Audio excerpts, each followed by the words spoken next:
Good afternoon. It is Thursday, April 15th, 2010. Well, it's tax day. A few of you might be attending the tea parties. I know at 7 o'clock there's going to be a massive tea party at the Washington Monument. I'm planning on attending. Ron Paul's going to be there. Several other speakers. It should be a really good event. But I'm coming today to spread some good news, and a lot of you are already aware of this, but for those of you who aren't, this is very important and very exciting. Ron Paul and his ideas, in my view, and in the view of I'm sure many of my viewers, has officially hit the mainstream. This is exciting. It gets my blood going, if you can't tell. I am so excited about our prospects for 2010, for 2012, but Ron Paul, at least his ideas, but the man himself has officially hit the American mainstream. If you saw the recent straw poll, of course, Ron Paul has already won the CPAC straw poll. In the most recent Republican straw poll in Louisiana, Dr. Ron Paul tied Mitt Romney for first place in a questionnaire that said, who would you like the Republicans to nominate in 2012? He tied Mitt Romney for first place. Well, I think technically he lost by one vote. But as far as I'm concerned, he tied him. Secondly, the recent Rasmussen poll that came out. Rasmussen poll pitted potential 2012 Republican candidates against Barack Obama. And here's what they found. Ron Paul has the greatest chance of defeating Barack Obama in the 2012 election. According to the poll, Barack Obama would get 42% and Ron Paul would get 41%. The distant second for a Republican candidate was Mitt Romney, who would lose by 9 percentage points. So not only does Ron Paul have the greatest chance, according to this poll, of defeating Barack Obama in 2012, but he also won that by a landslide. As far as the second place Republican candidate was far behind him. Glenn Beck, in the last week, as critical as I am of him sometimes, has done a fantastic job laying out a plan to bring down the deficits, to start removing some of this, or start paying off some of this national debt. He's done an amazing job. He's laid out a very clear case to abolish the Department of Education. Now, Ron Paul and his supporters like me have been saying, and you have been saying this for a long time.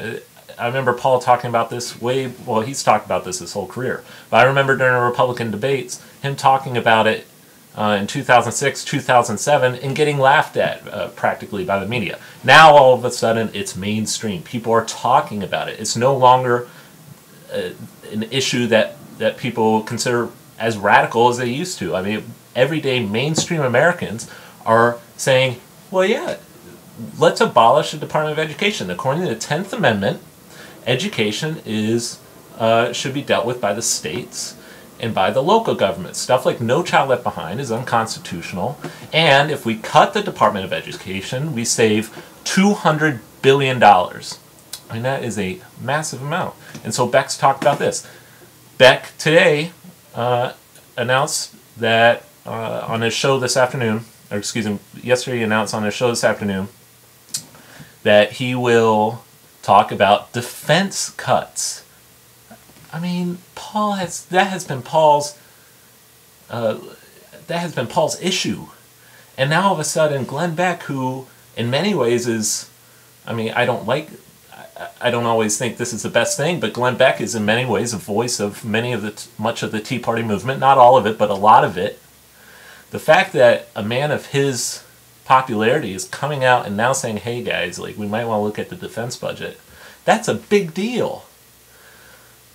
And I have a feeling, and I can't count on this, but I have a feeling that on Friday, when he wraps up his week-long plan, I have a feeling he's going to mention the Federal Reserve. I just feel it.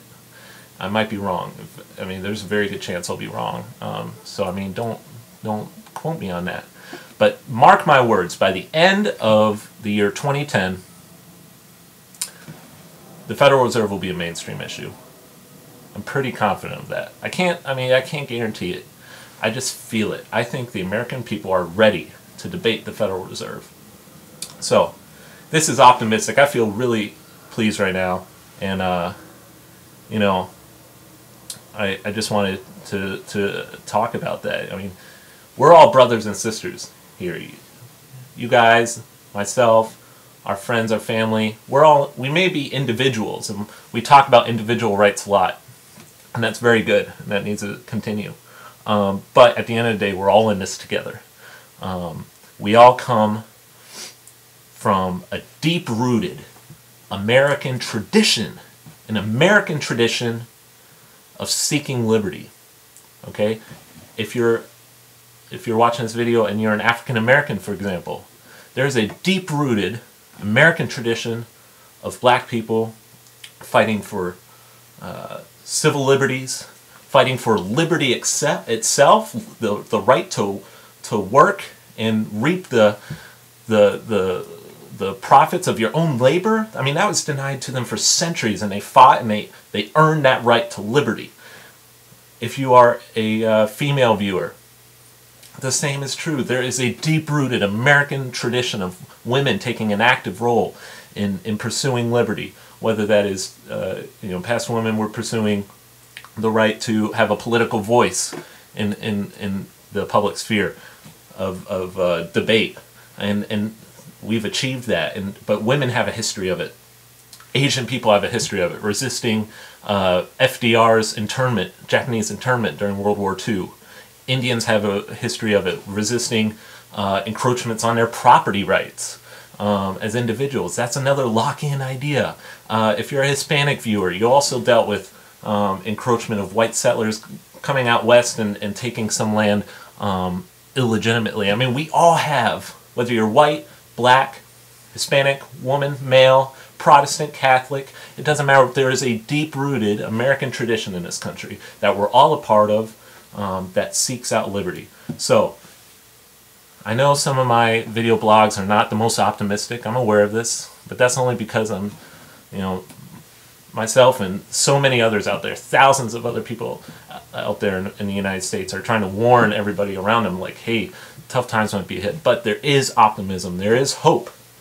Barack Obama talks about hope, but this is real hope. This is hope that we can create a freer society, a liberal society, a classically liberal society, not the liberal that we think of with the left wing and all that. I'm talking about a tolerant, free, and open society. That's what we're striving for, and that's a goal that I believe we can achieve in our lifetimes.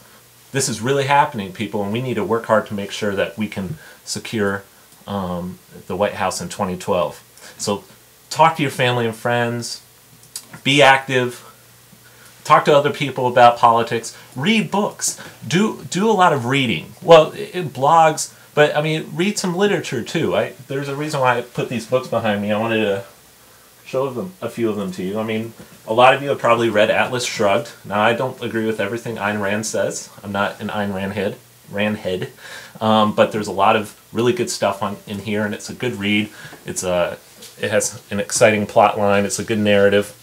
So a lot of you might enjoy this if you haven't read that. I've got Road to Serfdom by F.A. Hayek. Hayek was a Nobel Prize winning economist in the 1970s. And he is considered the main counterpoint to the Keynesian economic philosophy. Remember, Keynesianism is what we're trying to defeat here. Keynesianism says spend, spend, spend. Debt, debt, debt. That's the ideology we're trying to defeat here. Hayek talks about this. He talks about Austrian Principles of Economics. It's a good book. Another one, I mean, this is a classic. Milton Friedman, Capitalism and Freedom. I mean, look at that cover. I mean, these are great books. And if you want a challenging read, I'm working my way through this right now. It's very long and thick, but it's very theoretical. It gets really deep into the theory of Austrian economics, and that's Ludwig von Mises' Human Action. I mean, read these books. This is exciting stuff. It's understandable to the common individual. You can understand this. You don't need a PhD to know all this stuff. I mean, that's a fallacy. So Anyway, go do this. There's reason to be excited. I'm very excited right now.